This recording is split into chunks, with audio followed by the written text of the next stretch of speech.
Well, it's been a few weeks for myself for updating, and I've been busy using my truck for a new property we have purchased here. Next door is my parents' 30-acre estate, and this is about 4 to 5 acres total of property. This purchased property end of May, and just been pushing on it hard, doing landscaping and painting inside, and adding quality used furniture and wash the siding. That just made a big difference right there, and new shutters and mulch and removing trees. 2 big pine trees gone here, and about 22 pine trees this way gone, and then 4 pine trees back there gone. Extensive work. Just finished stump grinding today and tapered all smooth. Now we're working on these shrubs are next to get moved, and after that we start adding more driveways. This is not enough, so we're adding another driveway over there for the future house garage add-on about 5 years from now, and over here for the workshop. It's a killer. I mean, right now we're good now with no stumps, so no trees, but there's no driveway for the barn going out to the road. So we added a driveway there, added a connecting driveway. So it's a lot happening here. But yeah, here's my new property. My future house. We're not sure if I'm going to move in just yet. We might rent it. We're not sure the game plan. But as of right now, the workshop's mine. I've moved in. I'm slowly gathering my own tools, buying Milwaukee, getting the Craftsman's workbenches, passed down stuff, or things I find cheap at sales. So let's walk in the garage, give you a nice shop tour, and then update on the Deuce, and then update on another vehicle I have working on for a friend, and then I guess the long-term updates to come to expect. So I'm going to switch back to writer. Alright, so this workshop here is 32 foot wide by like 72 foot, I believe, 74 long, 10 foot ceilings, doors 10 foot tall by 12 foot. Yeah. So yeah, walk right in. The Deuce and a half does fit. I verified it once I first got the truck, and for insurance reasons I had to put it in storage, sort of. But yeah, it fits. It fits by 16 inches to spare in length against the wall, so I do still have a walkway at least. Height-wise, we're just barely, the hood just barely fits. Just clears out light fixture. So anyway, the Deuce fits. So I'm happy about that. So moving in this shop now. Alright, this is my little fab shop, workshop, just the average shop to have for tools and cabinets and benches. Over here, the center is open for island tables. That's the goal long term, but I don't have any right now. Big fab tables. But a little fab table here, vise, drill press. I just got a new arbor for cheap. Put the arbor there as well. This cart rolls around, holds parts, tools, medicine cabinet, repurposing it, main workbench, extra workbench, and just cabinets I got so far. Eventually I'm going to replace these with metal cabinets, but for now these will do. It's been passed down to me. So that's the workshop overall in here. Keep things short, talk. Just do an update on the Deuce real quick, and then we'll move on that way in the shop. So the Deuce has been running well. I did not go to Bantam, but it's okay. I don't know. I don't know. Still have to get the hard top secure up top. I still got to get the mud flaps put on, and headlights are just about done. We just figured out what's wrong with them. Not totally, but enough to get them working. But I got back grounds, and then I'm missing a lug nut in the back. A stud needs to get replaced, which I have it still, and I need to buy new mirrors. Then the truck's done. So that's what's due on the truck, what's left to do. I got these mounted, they work. Headlights, they work, only in low beam. I can't get high beam to work. I know that one's burned out. This one's okay, but it doesn't want to work now at all. Check the wiring. This wire here is my high beam wire. That's low beam. The low beam does not want to put out any output. We don't know why on both sides. Not sure. Number 18. So whatever. So we put on, this is high beam for the switch on the floor, so it's gonna be high beam full time on the wiring side, but in the light it's always gonna be a low beam. So whatever, it's not gonna be high beam on forever, it's just low beam. So that works, but it's gonna read falsely inside. But at least now you have lights that work. Because I want to drive my truck to work next week, get some crates hauled home, and go to a car show, and all these little missions I want to get done this summer, this June. Because in August, this thing might be gone. So, yeah, that's what I'm working on here is grounding issues. I have a small air leak up front, nothing major. It's still holding, it's 120 PSI, but that's that. That's about it for that. So, that's my update for the truck. Yeah, I'll just keep things short and sweet on talk. So, whatever, that's enough for the truck. But the truck may be gone. Since June, the truck's just about finished restoration. I'm already posted for sale. You get to start early. These are not really common wants to buy, so I had to start early and post it. And I had one hit at 17 grand, a non-deuce guy in the groups. I'll pay 17 grand. My Facebook got corrupted. Meta shut me down for some random non-reason. I don't know why. And so I'm using grandma's old Facebook account. Hey, I'm on now. And it was a side-by-side convoy. Okay. But, so I'm back on, but I lost contact with the guy. He lives an hour away, but still lost contact. But the market for these deuces, I took it on trade from my 1949 Jeep pickup truck, Jenny. And then I put about $6,000 cash into it for the motor overhaul, all the body work, new wiring, a new seat cushion, hooks up front, tow bar, a ladder, new bows and verticals, all metal ones. That's all the big ticket items. There's a lot of small stuff, but it all adds up quick. But I'll be happy if I get 15K cash for it. But the market is not showing that at all on the market. Facebook's not showing it. Everyone in the groups are saying you'll be lucky if you get 5,000 or 8,000 for it. So, fine, 12,000. I'll drop down to that, but I'm pushing myself at a loss here already. I've used it a lot already for pulling logs and pulling stumps and hauling gravel and mulch, and it's done what I want it for. Now that stuff's done with. I don't really need this truck long term. So I had fun. I learned how to work on a diesel, so I learned knowledge. It's reliable. It's simple to work with. So anyway. But I try to work some trade deals. It's like if I can't get the cash I want for it, let's just try to get a vehicle that I want next that's worthy in my mind. Maybe worth 5 grand to you. Try to sell. For me, it's worth the trade. Trying to trade this thing, it's oversized. No one really wants an oversized truck. For me, I'm looking for a TJ or a LJ, like 2001 and older with a straight 6 automatic.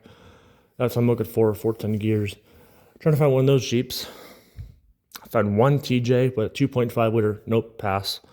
I did find a LJ 2009 though, and straight 6, but he wants 4 or 5 grand for it. But he only wants to do a flat trade, no cash on top. Like, I can't do that, dude. I see that thing's worth 5 in my eyes. It's worth 5. So I still need 7 grand cash extra, or at least 2,500. I talked him into, and he still said no. He still wants my truck though. Like, no, I can't do the trade. It's not worth losing that much money for. I did find a guy join the Dodge Power Wagon groups, and I did find a Dodge M37, all restored, like just like mine. Rebuild quality. I like it all. It's in St. Louis though. The guy owns a trucking company, towing company, and so he said, yeah, I'll bring my 20-ton wrecker and haul your deuce home, pop drive shafts off, deliver the Dodge, deal. But I gotta talk to the wife first. And the wife said, that's where the Dodge we get married and you can't let that go. Like, crap. So no deal in the Dodge. The Dodge would have been perfect. I would have left the Dodge all stock except put a 4BT into it. A different transmission. That's it. Just so it's more reliable for daily commute. So that was a pass. And then I go ahead and message Anthony, who I got my truck from Kansas. He drove it 1,100 miles, 18 hours back in October. And he's been wanting another deuce again. And he's also got to haul his Mustang and 4 other Jeeps back from Kansas to New Jersey after college next year, first new school year. So he's after another deuce. He says, I'll pay you $8,000 cash and give you a Jeep on top. The Jeep is in pieces, but it's got a title. I said, that's cool. I just need a title and a tub for a CJ5, and I'm accepting the trade. And $8,000 cash helps me pay off a small, tiny loan, like $2,000. And the rest of the money out of his pocket, and trying not to spend it for the next Jeep build. I just want to take my time on the next build, not rush myself. Take my time, do it right. It's gonna be some big money in axles and 6.0 LS or 6.2 or automatic, and it's just so much high pricey stuff. Slowly gather the parts and slowly build it. No deadline on it. So that's what I'm gonna do. So roughly mid-August is when he's gonna come back from Michigan. He's working at Henry Ford Museum right now for a summer job. Come down here, pick up the truck. Probably most likely get a dolly and tow his car on the back. I'm not sure what car he took the summer job, but I have a trailer hitch now. He can hook onto it and tow this thing back to college and have fun. And then he's gonna come back Christmas break and deliver the Jeep parts and during Christmas break because he goes to New Jersey during Christmas. So that's fine with me. So that works. So that's what's gonna happen with my deuce. And yeah, when that CJ comes and this gets sold, I want to start my dream Jeep. I made that sketch almost 2 years ago. That made me this banner for the shop. But anyhow, that is my dream Jeep.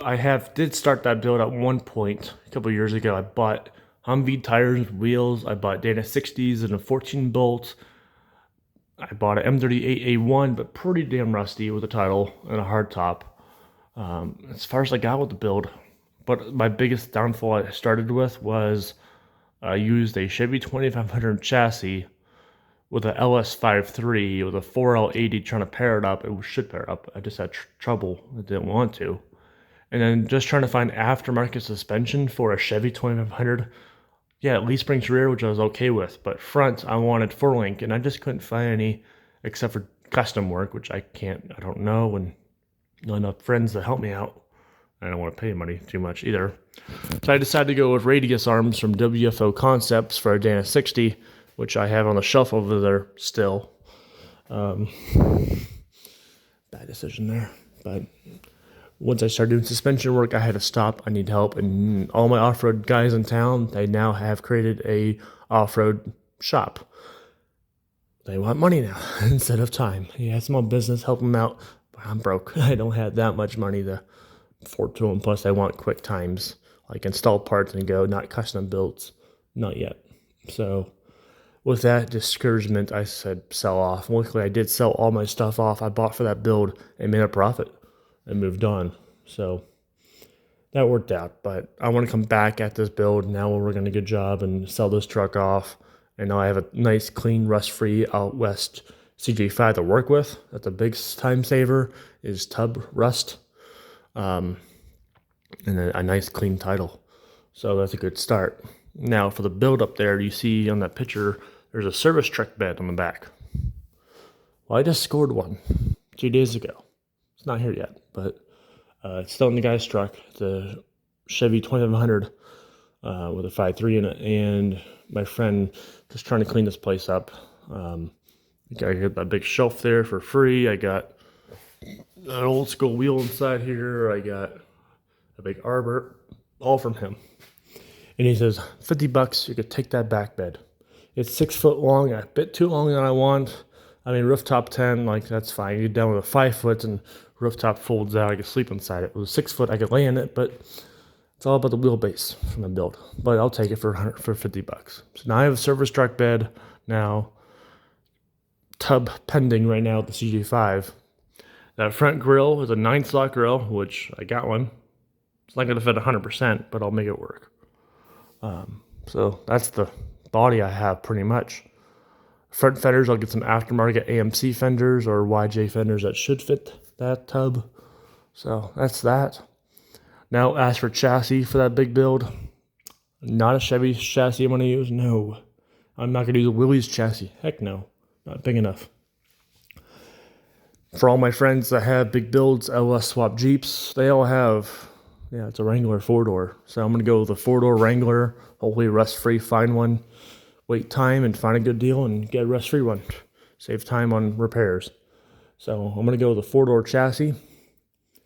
Drivetrain, LS60, maybe a 6.2, I don't know. My friends from Washington State, Northwest Jeepcast, which I have a sticker they have. They have a race Jeep for 4,500 class for King of the Hammers. I'm not doing hammers, but their Jeep is LS swapped and all. So I'm going to try to copy their parts they used. Evo suspension, probably 4-inch lift, 40-inch tires, bead locks, custom wheels, make a more retro CJ style wheel. I don't know. That's just an overall talk. But anyhow, it's enough for that dream Jeep talk, but that's my next build. And now I told myself the next time I try to restart that rebuild of my dream Jeep, I'm not doing it in my dad's garage. It's time to do it in my own shop. Here we are. So I have space to work on that Jeep.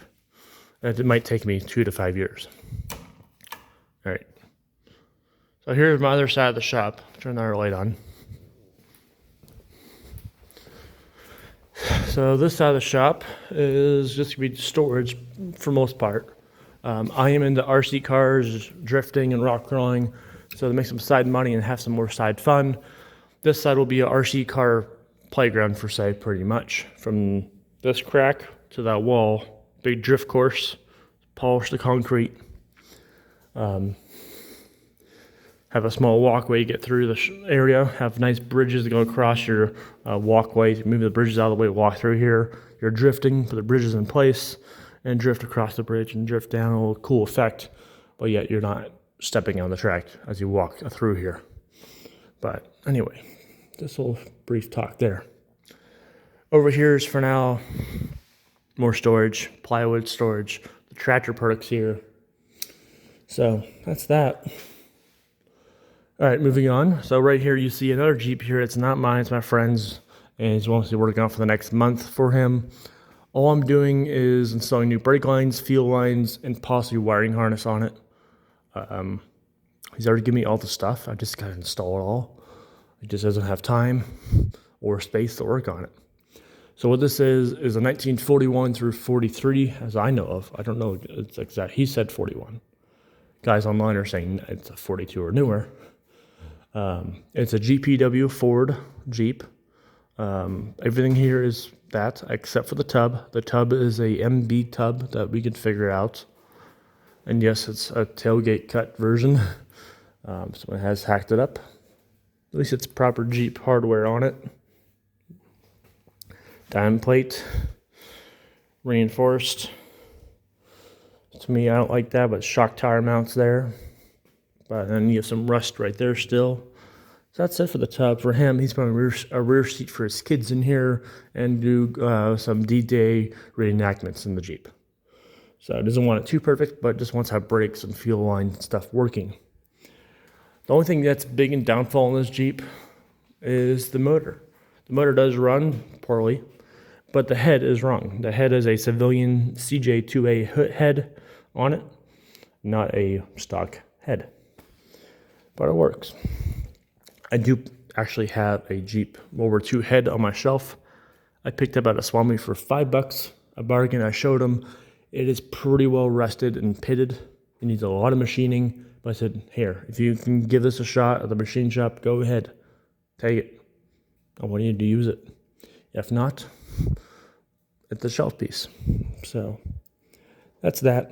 He would do a full-blown restoration like I do on my trucks. I would do that for him, but we have a time crunch and a money crunch. He's already 10 G's into this Jeep. He overpaid, had it shipped away across from West Coast to East Coast. It had a nice capstan winch, which I don't want to winch, and he left it behind for the guy. Like, dude, you should have kept it. It's like $1,200. So he didn't get his winch. And then back here, the tailgate that was on here, well, it's off. The guy kept it because he didn't want the tailgate. But on the tailgate was jerry can mounts and all the other accessories for a war Jeep the guy kept. So he would give him lost more money of the value of the Jeep. But look what we got get it going and at least have fun with it. Get your money's worth of use. So that's that. So that's overall my shop tour, pretty much. I already talked about the Dream Jeep. That'll be gone. This will be gone in August as well. So by August, I'll start building this to my old RC playground for sale a little bit on this side. But this winter, my friend, this Jeep will be back for storage this winter. He needs space, as well as my other friend. He's got like 15 more Jeeps, and he needs storage too. So that's all. I gotta go in for the night, but there's an update.